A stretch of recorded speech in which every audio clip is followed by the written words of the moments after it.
किस श्राप के कारण कलयुग की स्त्रियां पति से प्रेम नहीं करती। नमस्कार, जय श्री राधे, जय श्री कृष्णा। दोस्तों, आज की वीडियो, आज का प्रसंग बड़ा ही अद्भुत और रहस्यमयी होने वाला है। आज की वीडियो में जानेंगे कि किस श्राप के कारण इस कलयुग की स्त्रियां अपने पति से अधिक पराये मर्दों से प्रेम करती हैं। तो दोस्तों, आपसे निवेदन है, आप इस कहानी को शुरू से लेकर अंत तक अवश्य ही देखना, तभी इस वीडियो की जानकारी को प्राप्त कर सकोगे। दोस्तों, आज की कहानी में हम आपको बताएंगे कि वह कौन सा श्राप है जिसके कारण कलयुग की स्त्रियां अपने पति से कम और पराये पुरुष से अधिक प्रेम करती हैं। तो दोस्तों, एक समय की बात है, भगवान शिव और माता पार्वती दोनों कैलाश पर्वत पर बैठे हुए थे, विश्राम कर रहे थे। तभी वहां पर नारद मुनि का आगमन होता है। नारद जी भगवान शिव को देखते ही उनको प्रणाम करते हैं और माता पार्वती को प्रणाम करके नारद जी कहते हैं कि हे प्रभु, आपकी जय हो। आप ही आदि हैं और आप ही अनंत हैं। आप ही से समस्त सृष्टि का संचालन होता है। इस सृष्टि के कण-कण में आप व्यापक हैं। बिना आपकी इच्छा के कहीं एक पत्ता भी नहीं हिल पाता है। भगवान शिव कहते हैं, कहिए नारद जी, आपका यहाँ आगमन कैसे हुआ? इतनी बड़ी चर्चाएं हमारे बारे में क्यों कर रहे हो? तब नारद जी कहते हैं, प्रभु, आज मैं धरती लोक पर जब भ्रमण करने गया था तो कुछ ऐसा दृश्य देखा जिसे देखकर के मेरे मन में बहुत से प्रश्न उठने लगे और उसी कारण से मैं आपके पास आया हूँ। नारद जी कहते हैं, प्रभु, बहुत सी स्त्रियां भगवान शिव के महापुराण का पाठ कर रही थीं और आप ही की पूजा मन से मगन होकर के कर रही थीं। और जो स्त्रियां सर्वगुणों से संपन्न पति की चाहत रखती हैं, वे सभी आपको जल चढ़ाती हैं और सोमवार के दिन भूखे रह कर के निर्जला व्रत करती हैं। आपको परमेश्वर के रूप में पूजती हैं। हे प्रभु, आप जैसे पति पत्नी बनकर के 7 जन्मों के फेरे लेती हैं। प्रभु, एक यह अटल सत्य है कि माँ पार्वती और भगवान शिव की जोड़ी तीनों लोकों में अनंत काल से विख्यात है। किंतु आज मैंने एक बहुत ही विचित्र घटना को देखा है।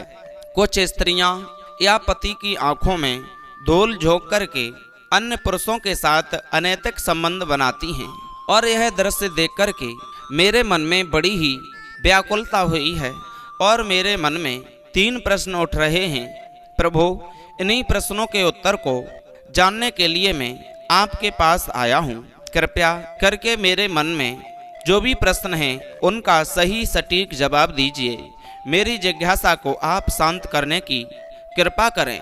नारद जी की बात को सुनकर भगवान शिव कहते हैं कि हे नारद मुनि, आपके मन में जो भी शंका है निसंकोच होकर के मुझे बताइए। मैं आपकी शंका का समाधान अवश्य ही करूँगा और तुम्हारे सभी प्रश्नों का उत्तर भी दूंगा। भगवान शिव की बात को सुनकर के नारद जी कहते हैं, प्रभु, मेरा पहला प्रश्न है कि किस श्राप के कारण स्त्रियां पराये पुरुषों के साथ संबंध बनाती हैं। और मेरा दूसरा प्रश्न है कि पति से धोखा करने वाली स्त्रियों के साथ क्या होता है, ईश्वर उसे कौन सा दंड देता है। और तीसरा प्रश्न है, प्रभु, कि पति के अलावा अन्य पुरुष के साथ संबंध बनाने वाली स्त्री को कौन सा पाप लगता है। दोस्तों, नारद जी की बात को सुनकर के भगवान शिव कहते हैं, हे नारद, तुमने बड़ा ही उत्तम प्रश्न किया है। समस्त नारी जाति के कल्याण के लिए बड़ा ही सुंदर प्रश्न किया है। आज मैं तुम्हारे सभी प्रश्नों का उत्तर एक कहानी के माध्यम से दूंगा। इस कहानी को तुम बड़े ही ध्यान से सुनना और जो भी स्त्रियां या पुरुष इस कहानी को ध्यान से सुनेगा, उसके मन में चलने वाली सभी मनोकामनाएं पूरी अवश्य ही होंगी और उसे मनचाहा जीवन साथी प्राप्त होगा। और जो भी इस कथा को कहेगा अथवा सुनेगा, उसको भी मेरी सदैव कृपा बरसती रहेगी। नारद जी कहते हैं कि हे प्रभु, आप कथा कहिए, मैं पूरे ध्यान से इसको सुनूंगा और इसका प्रवचन अवश्य ही लोगों के बीच करूंगा। भक्त की जिज्ञासा को शांत करने के लिए भगवान शिव कहते हैं, हे नारद, एक समय की बात है कि ब्रह्मा जी ने जब सृष्टि का निर्माण किया था, निर्माण का कार्य शुरू किया था, तब स्त्री की रचना करने में उन्हें बहुत समय लगा। हर अंग और उसके अंदर गुणों की रचना उन्हें करनी पड़ी। उसके मन को अति जटिल प्रकार से निर्माण किया गया, इसलिए स्त्री के मन को समझ पाना बड़ा ही दुर्लभ है, क्योंकि उसके अंदर सौम्यता और निष्ठुर यह दोनों गुणों को डाल दिया था। उसी प्रकार से उन्होंने स्वयं के शरीर से एक कन्या भी उत्पन्न की थी। उस कन्या का नाम था अहिल्या। यह वही कन्या है जिसको श्राप के कारण आज कई सारी स्त्रियां पुरुषों के साथ अनैतिक संबंध बनाती हैं और अपने पति से ज़्यादा उनका सम्मान करती हैं। इसी अहिल्या की कहानी में तुमको तुम्हारे जितने भी मन में उठ रहे प्रश्न हैं उन सभी का उत्तर मिल जाएगा। भगवान शिव कहने लगे कि देवी अहिल्या बहुत ही सुंदर, गुणवान और चरित्रवान स्त्री थी, जिनको वरदान प्राप्त था कि वह हमेशा 16 आयु की ही सुंदर कन्या बनी रहेगी और कभी भी उनकी सुंदरता कम नहीं होगी। फिर एक दिन की बात है कि जब ब्रह्मा जी ने उनको शिक्षा प्राप्त करने के लिए महर्षि गौतम के आश्रम में भेज दिया था, वह कन्या इतनी सुंदर थी कि उसके सारे संसार के जो भी देव दानव मानव उसे सभी अपनी पत्नी बनाने की इच्छा रखते थे। किंतु जब गौतम मुनि के आश्रम में अत्यंत सुरक्षित रहकर उन्होंने जब शिक्षा ग्रहण की और उसके बाद जब उसे गौतम ऋषि ने वापस ब्रह्मा जी के पास भेजना चाहा, तो ब्रह्मा जी ने गौतम ऋषि के मन की पवित्रता को देख करके कहा कि अहिल्या का विवाह तुम्हारे साथ ही होना ठीक है, क्योंकि तुम्हारा मन बड़ा पवित्र है कि आपके जैसा योग्य व पूरे संसार में कहीं नहीं है। इस तरह से भगवान शिव कहते हैं कि नारद मुनि फिर कुछ दिन बीतने के बाद जब देवी अहिल्या गंगा तट पर स्नान करने के लिए गई हुई थी, उसी समय देवराज इंद्र भी उसी वन में विहार करने के लिए आए थे। उस समय जब इंद्र की कुदृष्टि देवी अहिल्या पर पड़ी तो वह उनकी सुंदरता को देख करके इतने मोहित हुए कि देवराज इंद्र अपने इंद्रियों की लालसा में उन्मत्त हो गए। दोस्तों, जब इंद्र को इस बात का पता चला कि उनका विवाह ऋषि गौतम के साथ हो चुका है, फिर भी वह उनके पीछे उन्हें पाने के लिए पड़ गए। वह हर रोज नित्य उन्हें देखने के लिए छुप छुप करके उनका पीछा किया करते थे। उसने ऋषि गौतम और देवी अहिल्या की सारी गतिविधियों को जान लिया था। और फिर एक दिन की बात है कि जब चंद्रमा के पास गए, दोस्तों, भगवान शिव कहते हैं कि नारद जी, जब भी कोई व्यक्ति अपने मित्र का चुनाव करता है तो सबसे पहले उसके आचार विचार एक जैसे ही होते हैं। जैसे कि किसी चोर का मित्र चोर ही होता है और संत का मित्र संत ही होता है। फिर एक दिन इंद्र और चंद्रमा ने मिलकर के एक योजना बनाई। उस योजना के अनुसार एक रात को इंद्रदेव मुनि गौतम के भेष में अहिल्या के पास जाएंगे और चंद्रमा इस जोखिम भरे काम में उनकी सहायता करेंगे। हे नारद जी, चंद्रमा ने भी अपने गुरु से धोखा किया था, जिसका कारण यह था कि चंद्रमा के गुरु जो देव बृहस्पति थे, एक बार चंद्रमा शिक्षा हासिल करने के लिए बृहस्पति के पास गए थे। वहां चंद्रमा बृहस्पति की पत्नी को, जो तारा थी, उसकी सुंदरता पर मोहित हो गए और उनसे प्यार करने लगे। इसके बाद तारा चंद्रमा के साथ चली गई और बृहस्पति को छोड़ दिया। चंद्रमा को भी इस फल के स्वरूप श्राप मिल चुका था। दोस्तों, भगवान शिव कहते हैं कि नारद, फिर एक दिन की बात है कि देवराज इंद्र और चंद्रमा की योजना के अनुसार इंद्र ने महर्षि गौतम का रूप बनाया तथा चंद्रमा ने एक मुर्गे का रूप बनाया। वो दोनों ऋषि की कुटिया के पास पहुंच गए। अभी रात्रि का दूसरा पहर ही समाप्त होने वाला था कि तभी जो चंद्रमा थे, जो मुर्गा बने हुए थे उन्होंने बांग लगाया। उसके कारण मुनि गौतम की आंख खुल गई। वो उठ कर के गंगा में स्नान करने के लिए घर से निकल गए, क्योंकि वह जानते थे सुबह हो चुकी है। वही दूसरी तरफ महर्षि गौतम जो देवराज इंद्र ने उनका भेष धारण कर लिया था, जब अहिल्या की कुटिया में प्रवेश कर गए तब देवी अहिल्या को संदेह हुआ और वो कहने लगी कि हे स्वामी, आप तो अभी अभी स्नान करने के लिए यहाँ से गए थे, फिर इतनी जल्दी आप वापस लौट करके क्यों आए हैं? कोई समस्या है तो आप मुझसे कहिए। तभी मुनि रूप धारण करने वाले इंद्र बोले कि हे देवी, मेरे मन में काम वासना जाग उठी, इसे शांत कीजिए, फिर मैं स्नान पूजा आदि कार्य करने के लिए चला जाऊंगा। अपने पति को ऐसे व्याकुल अवस्था में देख करके देवी अहिल्या के शर्माते हुए कहा कि हे स्वामी, अभी तो प्रातः काल है, इस समय मुझे काम कीड़ा करना ठीक नहीं लगता है।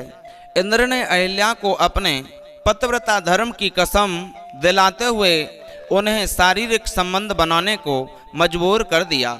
दोस्तों, भगवान शिव कहते हैं कि हे नारद, दूसरी तरफ जब ऋषि गौतम स्नान करने के लिए गंगा तट पर गए तो उन्होंने देखा कि कोई अन्य व्यक्ति वहां पर नहीं था और काफी समय बीत जाने के बाद भी वह गहरा अंधेरा छाया हुआ था। तब उन्हें ऐसा लगा कि उन्हें किसी अनहोनी का एहसास होने लगा है और वह बड़ी ही जल्दी से अपने घर के ओर चल दिए। जब वे वापस पहुंचे तो उन्होंने देखा कि कोई अन्य व्यक्ति जो उनके जैसा वेश बना करके उनकी पत्नी के साथ भोग विलास कर रहा है। ऋषि गौतम को देख करके अहिल्या और देवराज इंद्र अचरज में पड़ गए और शर्म के मारे दोनों ने झुकी नजर से अपने वस्त्र परिधान किए। तभी ऋषि गौतम को अपनी पत्नी ऐसी हालत में देख करके बहुत बड़ा क्रोध आया और वो बोले कि हे दुष्ट नारी, आज तुमने अपना पतिव्रता धर्म खंडित किया है। अभी इसी क्षण में तुम्हें त्याग देता हूँ। तुम्हें अपने और पराये पुरुष में कुछ भी भेदभाव महसूस नहीं हुआ। तुमने देवी होकर के भी ऐसा गणित और निंदनीय, सामाजिक निंदनीय काम किया है। आज मैं तुम्हें समस्त नारी जाति को यह श्राप देता हूँ कि तुम कभी भी अपनी काम वासना को शांत नहीं कर पाओगी। हमेशा भोग विलास की चाहत में तुम अपने धर्म को भी भूल जाओगी। दोस्तों, फिर भगवान शिव कहते हैं कि हे नारद मुनि, देवी अहिल्या अपने पति के चरणों में गिर करके उनसे विनती करने लगी, जोर जोर से रोने लगी, विलाप करते और क्षमा मांगने लगी।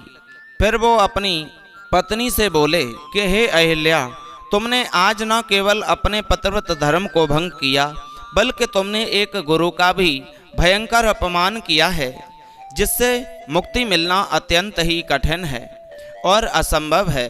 दोस्तों, तभी देवी अहिल्या ने अपनी दिव्य शक्ति से ब्रह्मा जी का आवाहन किया, किंतु दूसरी तरफ उन्होंने श्राप देते हुए कहा कि तुम्हारा शरीर हमेशा हमेशा के लिए पत्थर का बन जाए। दोस्तों, भगवान शिव कहते हैं कि हे नारद मुनि, उसी समय गौतम ऋषि ने जब देवराज इंद्र और चंद्रमा की तरफ देखा तो वो दोनों मुनि के गुस्से को देख करके स्वयं के असली रूप में आकर के गौतम ऋषि के चरणों में गिर करके गिड़गिड़ाने लगे और माफी मांगने लगे। लेकिन गौतम ऋषि ने अपने कमंडल में जल निकालकर और देवराज इंद्र को श्राप दिया, जिस स्त्री की योनि की चाह में तुमने आज जो गणित और निंदनीय काम किया है, इसके फल स्वरूप तुम्हारे शरीर पर हजारों योनि उत्पन्न हो जाएंगी। और चंद्रमा को भी श्राप दिया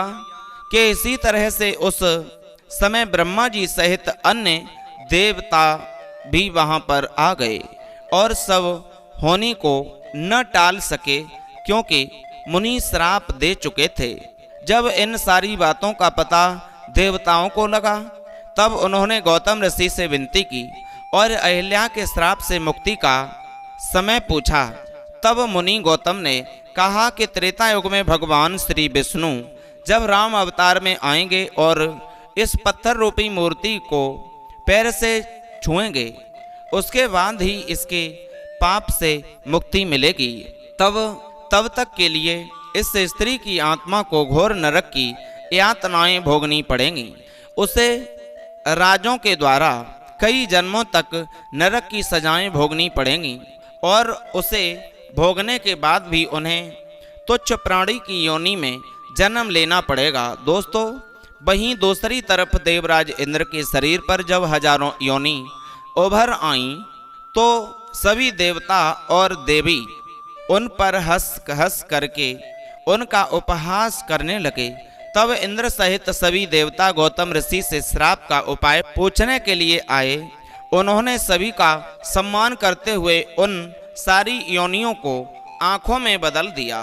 दोस्तों, शिवजी कहते हैं कि हे देवर्षि नारद, जब आपको समझ में आ गया होगा कि आखिर किस श्राप के कारण स्त्रियां पराये पुरुष के साथ संबंध बनाती हैं और जो भी स्त्री दूसरे पुरुषों के साथ भोग विलास करती हैं उसे कई वर्षों तक नरक की सजाएं भोगनी पड़ती हैं। जो भी स्त्री या पुरुष अपने पति या पत्नी का धर्म का पालन नहीं करता है या करती है, उस पर मेरा आशीर्वाद नहीं रहता है, और जो अपने पतिव्रता धर्म का पालन करती हैं उनको मैं आशीर्वाद प्रदान करता रहता हूँ।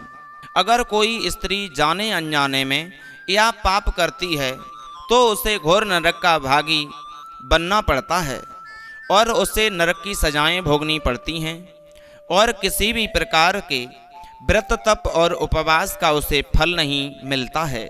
उसके जितने भी पुण्य होते हैं वह सब चीड़ हो जाते हैं, सारे पुण्य शून्य हो जाते हैं। भगवान शिव कहते हैं कि हे देवर्षि नारद, आपके तीसरे प्रश्न के अनुसार पति को धोखा देकर के पराये पुरुष के साथ संबंध बनाने वाली स्त्री के सारे पुण्य समाप्त होते हैं और जो भी पुरुष स्त्रियों के पत्नी के साथ जबरदस्ती या मजबूरी में गलत कर्म या पाप करता है उसे भी मृत्यु के बाद नरक में ही जाना पड़ता है और अगले जन्म में उस पुरुष को किन्नर की योनि प्राप्त होती है। जो भी स्त्री या पुरुष अपने जीवन साथी के साथ छल पूर्वक व्यवहार करता है उन्हें भी कई प्रकार के कष्ट भोगने पड़ते हैं। भगवान शिव कहते हैं कि हे नारद, अब मैंने जितने भी तुम्हारे प्रश्न थे उन सब के उत्तर दे दिए। नारद जी कहते हैं कि हे प्रभु, आज मैं धन्य हो गया इन प्रश्नों का उत्तर पाकर के। मेरे मन में जो भी जिज्ञासा थी वह आप शांत कर चुके हो। दोस्तों, आपको ये वीडियो कैसी लगी? उम्मीद है पसंद आई होगी। यदि अच्छी लगी तो चैनल को सब्सक्राइब करें, लाइक शेयर कमेंट करना न भूलें। फिर मिलते हैं ऐसे ही नए इंटरेस्टिंग टॉपिक के साथ।